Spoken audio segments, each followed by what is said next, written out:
السلام عليكم خياتي، ان شاء الله تكونوا كامل بخير وعلى خير وبصحة جيدة. ان شاء الله يلقاكم هذا الفيديو نتوما باكمل صحة يا رب. اليوم جبت لكم وصفة بزاف خفيفة تجيكم ما شاء الله، تجي مشربة وبنينة وخفيفة ريشة، يعني بمقادير مضبوطة ومقادير يعني بسيطة موجودة في كل منزل. شوفوا الله يبارك هذيك البسبوسه كيفاش راهي ما شاء الله. اول حاجه نصلوا على النبي، اللهم صل وسلم على سيدنا محمد وعلى اله وصحبه اجمعين. باش نبداو بالشربات. نجيبوا كسرونه نحطوا فيها 2 كيسان نتاع سكر. الكاس هنا راهو يوزن 220 ملي، يعني الكاس هذا غني عن التعريف.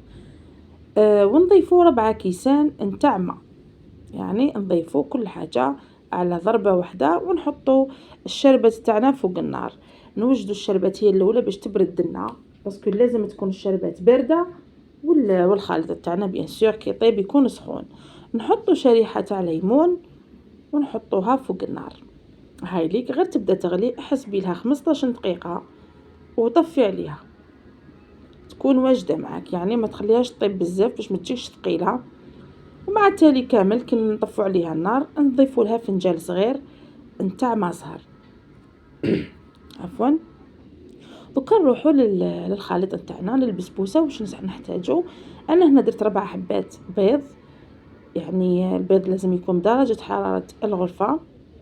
ونضيفوا لافاني مع قرصه ملح بيان سور، ونص كاس، ولا تحبي نص كاس تحبي ديري كاس غير ربع، يعني الحلاوه انت تتحكمي فيها.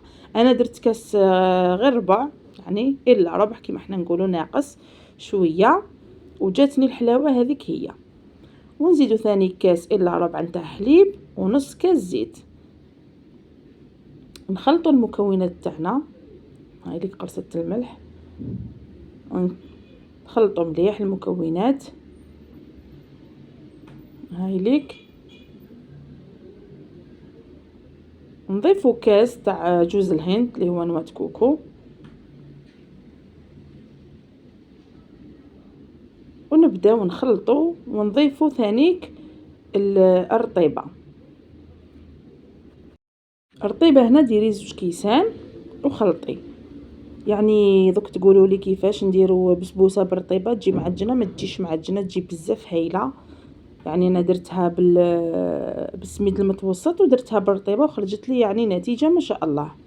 نضيفوا ثاني خميره الحلويات، نضيفوا 2 شكيورات صغار تاع 10 غرام هامليك. وخلطي المكونات تاعك مليح باش يندمجوا كامل، يعني تجيكم خفيفه خفيفه ما شاء الله. هاي ليك شوفوا كي خلطتها، الا حسيتيها ثقالت بزاف معاك ضيفي لها واحد 2 مغارف نتاع حليب باش تخفف شويه.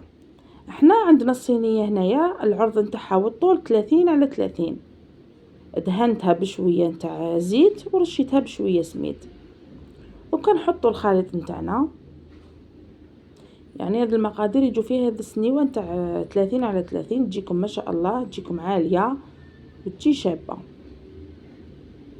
نحطوا الخليط تاعنا، شوفوا كيفاش راهو عاقد، يعني ماهوش جاري.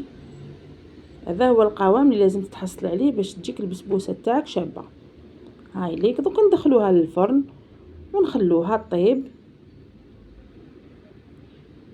كي طيب لك من تحت شعلي لها من الفوق. انا هنايا من الفوق شوفوا كيفاش صرا لها، حمارت لي بزاف غير في الوسط، وفي الاطراف ما حمارتليش باسكو ما شعلت لهاش المروحه.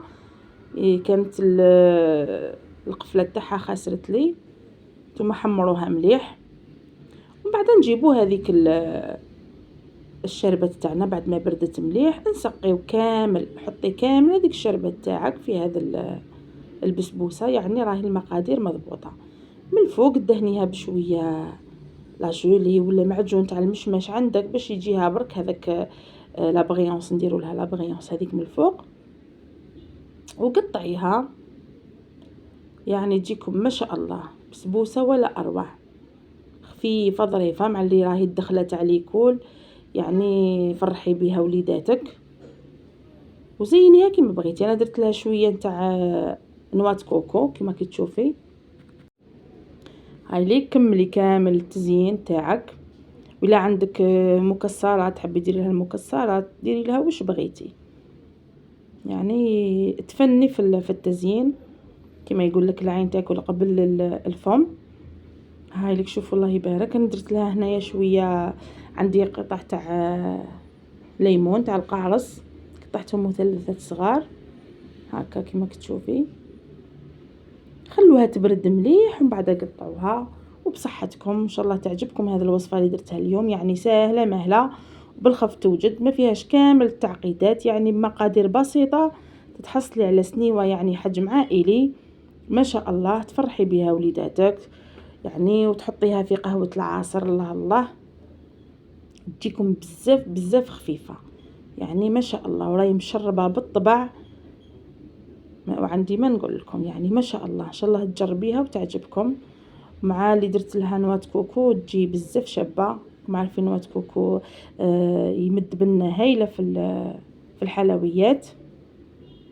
شوفوا الله يبارك. هاي ليك ان شاء الله تجربيها وتعجبك بهذه الطريقه. شوفوا كيفاش راهي مشربه بالطبع، يعني ولا اروع، بسبوسه بالطبع والشان كما احنا نقولوا. هاي ليك ان شاء الله تعجبك الوصفه وشهيتكم في الجنه خياتي. جربوها وردوا لي بالخبر في التعليقات وقولوا لي لا عجبتكم. شوفوا كيفاش راهي تفتت وحدها. الله يبارك ما شاء الله. ودمتم في رعاية الله وحفظه، ومع السلامة.